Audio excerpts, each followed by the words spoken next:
Assalomu alaykum kanalimiz obunachilari. Agarda siz kanalda yangi bo'lsangiz, podpisatsiya va like tugmachasini bosib qo'ying. Demak, bugun biz sizlarga Karsil tabletkasi haqida ma'lumot berib o'tmoqchimiz.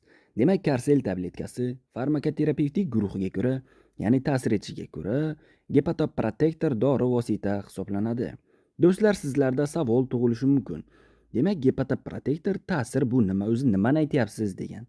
Demak, do'stlar, gepatoprotektor ta'sir degani, faraz qiling, men hozir mana shu yerga jigarni chizaman. Taxminan endi o'xshashroq qilib jigarni chizaman. Demak, jigarning o'ng bo'lagi, jigarning chap bo'lagi.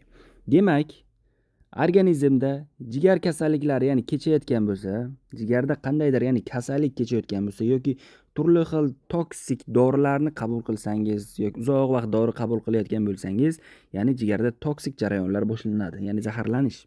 Demak, mana shunday paytda jigarda qon aylanishi buziladi, ya'ni o'zida.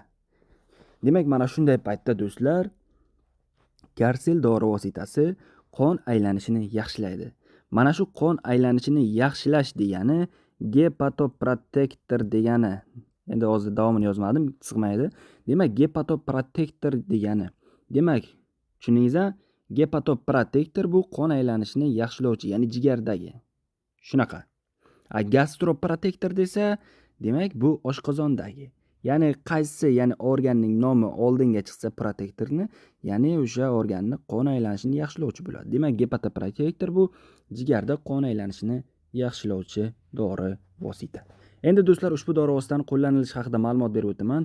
Demak, ushbu dori vosita asosan jigar kasalliklarida qo'llaniladi. Jumladan, surunkali jigar kasalligi bo'lgan jigar sirrozida va bundan tashqari do'stlar, jigarning ishini, ya'ni faoliyati, ya'ni buzilganda uni normallashtirish maqsadida yoki jigarning toksik zaharlanishini oldini olish maqsadida, o't yo'llarining, ya'ni diskineziyalarni, ya'ni qayrilib qolishini oldini olish maqsadida va surunkali gepatitda yoki alkogol mahsulotlarini ko'p, ya'ni iste'mol qilish oqibatida kelib chiqqan jigarning zaharlanish, ya'ni holatlarda qabul qilinadi va bundan tashqari o'tkir gepatitdan keyingi holatlarda ushbu dori vositamiz juda ham yaxshi, samarali ta'sir ko'rsatadi. Endi do'stlar, ushbu dori vositani qo'llash usuli va dozalari haqida ma'lumot berib o'tay.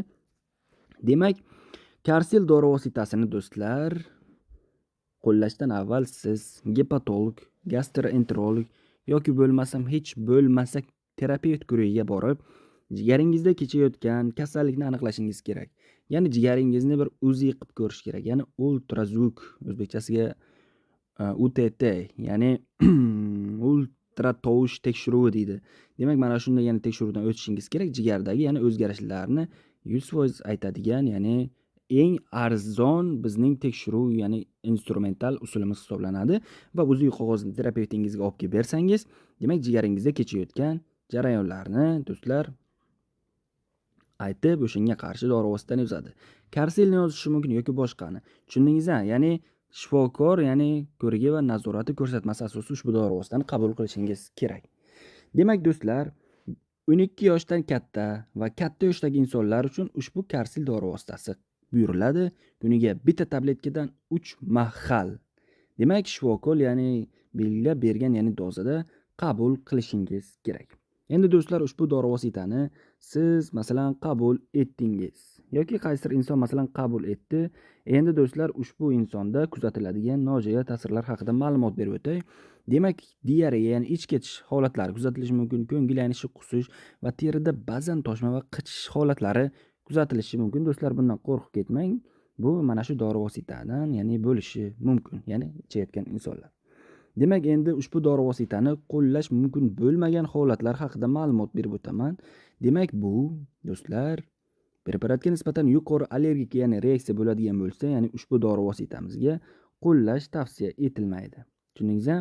Bundan tashqari homiladorlik va emizish davrida va 12 yoshdan, ya'ni kichik, ya'ni bo'lgan bolalarda ham ushbu dori vositani qo'llash tavsiya etilmaydi. Tushundingizmi do'stlar? Shunday qilib, Karsil dori vositasi haqidagi ma'lumotlarimiz shulardan iborat edi. O'zingizni va o'zgalarning sog'ligini asrang do'stlar. Salomat bo'ling. Agarda o'zingizda qandaydir, ya'ni savol tug'iladigan bo'lsa, bemalol bizning kommentariyamizga yozib qoldirishingiz mumkin. Biz esa sizning savollaringizga javob yozib qoldiramiz. Demak, Karsil bo'yicha ma'lumotlarimiz shulardan iborat edi. Sog' va salomat bo'ling.